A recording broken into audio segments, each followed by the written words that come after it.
Saiu a nova regra do Pix para 2025. Transferências acima de R$5.000 serão reportadas obrigatoriamente à Receita Federal. Pois essa notícia que foi divulgada nos últimos dias e está gerando bastante polêmica na internet, e com razão. Mas é preciso entender o que está acontecendo, o que está em jogo, quais são as consequências e o que cada um deveria fazer. Pois esse requerimento à Receita vai além do que está sendo dito nas manchetes, porque é R$5.000 para pessoas físicas, R$15.000 para pessoas jurídicas, e não apenas transferências que ultrapassem esses montantes, mas sim o somatório das movimentações financeiras num único mês. Portanto, quase todos os brasileiros seriam atingidos por essa nova regra, porque significa uma entrada de salário, um pagamento de fornecedores, a venda de um bem, a compra de um bem, o resgate, uma aplicação financeira, é tudo que for movimentado seria abarcado dentro dessa regra. E agora, a partir de janeiro de 2025, essas informações têm que ser reportadas também por operadoras de cartões de crédito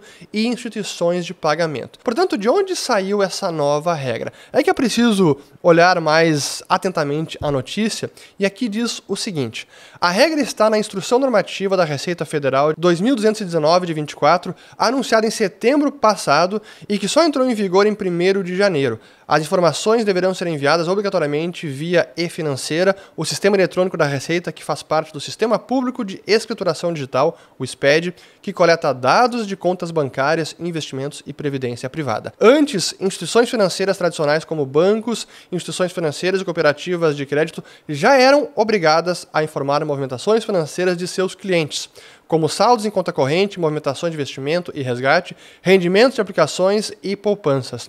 A mudança agora é que operadoras de cartões de crédito e instituições de pagamento, com aplicativos de pagamento e bancos digitais, também deverão prestar essas informações à Receita. Então, o que já era prática para outras instituições, agora está abrangendo mais empresas, mais entidades, mais modalidades de pagamento, como também o Pix, e é essa tendência crescente de monitoramento de tudo que qualquer brasileiro esteja fazendo, transacionando. Mas eu vou falar mais sobre esse tema, que ele é fundamental. Mas só para concluir aqui o último parágrafo da notícia, que, claro, diz a real razão por trás disso, é o seguinte: em nota, a Receita justificou a medida destacando a intenção de aumentar o controle sobre operações financeiras e facilitar a fiscalização contra evasão fiscal e sonegação de impostos. Então, claro, é mais uma medida para monitorar tudo o que está acontecendo e conseguir arrecadar ainda mais. E esse, para mim, é um dos grandes problemas e é a marca da atual administração.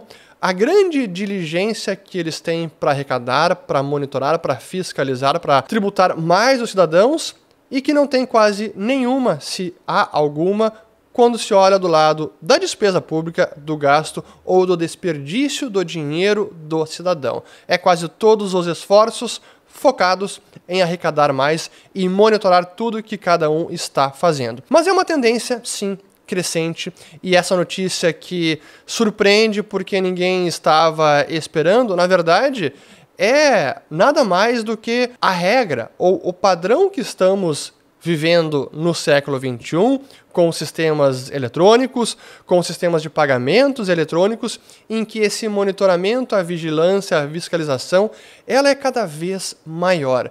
E eu confesso que eu me questiono muitas vezes a legalidade desse tipo de intrusão normativa da Receita Federal, mas honestamente é difícil questionar.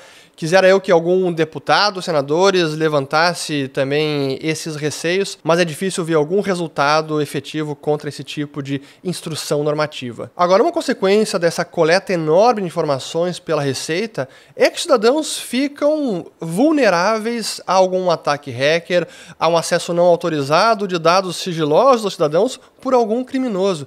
E esse é um dos grandes problemas, porque a Receita vem acumulando uma quantidade cada vez maior de informações e concentrando esses dados na sua base de dados, portanto, é um mapa do tesouro, e caso esses sistemas sejam violados e algum hacker tenha acesso, pode encontrar informações preciosas e sigilosas de muitos cidadãos. Então, quanto mais informações a Receita vai exigindo e acumulando, mais os cidadãos estão expostos a esses riscos. E caso algum cidadão tenha sua privacidade financeira violada por algum criminoso e seja vítima de algum crime, quem no governo, na Receita Federal, seria responsabilizado no caso disso? Pois é, esse é o problema. E essa nova regra também ilustra o grande receio que eu tinha desde o início com o Pix, sistema de pagamentos instantâneo, que é de criação do próprio Banco Central, portanto controlado pela autoridade monetária, que quanto mais o governo concentra e controla a tecnologia, agora financeira também, mais informações ele teria a seu dispor. Portanto, o monitoramento das transações financeiras, no momento em que o sistema é de propriedade, de controle, de operação do próprio Banco Central, essa possibilidade aumenta exponencialmente. E é nesse sentido que eu publiquei esse tweet. Se um produto é gratuito, é porque você é o produto. E é exatamente isso que a gente vê com o Pix, que é gratuito para pessoas físicas e, portanto, usam essa conveniência, a praticidade e o baixo custo, ou até a gratuidade do serviço, em contrapartida, estão vulneráveis a todo tipo de monitoramento, cerceamento pelo Banco Central, pelo governo. E tudo isso me faz lembrar dos meus temores e previsões que eu tinha lá atrás, ainda em 2020, quando o Pix foi anunciado, em que eu dizia que o Pix era o início ou o embrião do real digital e que agora temos, que é o Drex, ainda não com todas as funcionalidades que deixariam qualquer cidadão que preza a liberdade de cabelo em pé, mas ainda assim é uma tecnologia que potencialmente pode ser alterada e se tornar, sim, a moeda digital de Banco Central, um dispositivo totalitário. E só para a gente aproveitar o assunto, qual é a diferença hoje do Pix e do Drex? E mesmo que seja o Drex futuro, moeda digital de Banco Central. É que o Pix é uma modalidade de pagamento. É uma forma de transferência entre pessoas físicas, entre pessoas jurídicas. Mas o saldo da conta, o dinheiro do cidadão, ainda está depositado num banco comercial. Portanto, quem tem a posse e o controle efetivo do dinheiro é um banco, é uma instituição de pagamento, não é o Banco Central. O Pix é a forma de transferir esse dinheiro entre contas correntes, entre contas bancárias em bancos comerciais. Então há uma diferença entre Pix e a posse e o controle do dinheiro do cidadão, o saldo na conta corrente. Se nós avançarmos para um modelo de Drex real digital, em que o cidadão agora tem a sua conta diretamente no Banco Central, é a moeda digital de Banco Central de varejo, se esse é o modelo futuro que pode ser uma realidade, agora não apenas o Banco Central tem o monitoramento, mas ele tem também a posse, o controle do dinheiro. Você pode ser o proprietário, tem a sua conta bancária digital lá no Bacen, mas quem tem a posse, o controle e o poder sobre esse saldo é o próprio Banco Central. E quanto mais a gente avança nesse ambiente de crescente vigilância e monitoramento, é potencialmente um sistema muito mais prejudicial, muito mais perigoso, porque agora não apenas o monitoramento, mas também o controle.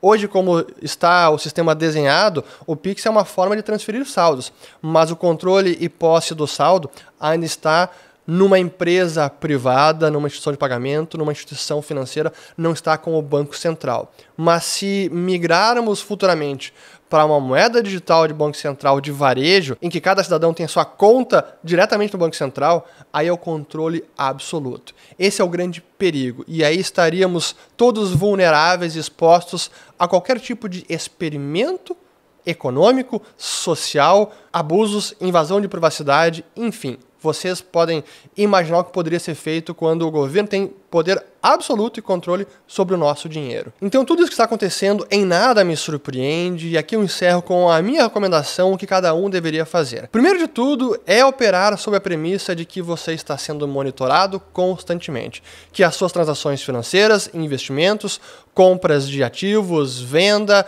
pagamento de fornecedores, recebimento de dividendos, salários, enfim, tudo isso está sendo monitorado. Opere sob essa premissa que a vigilância ela é constante.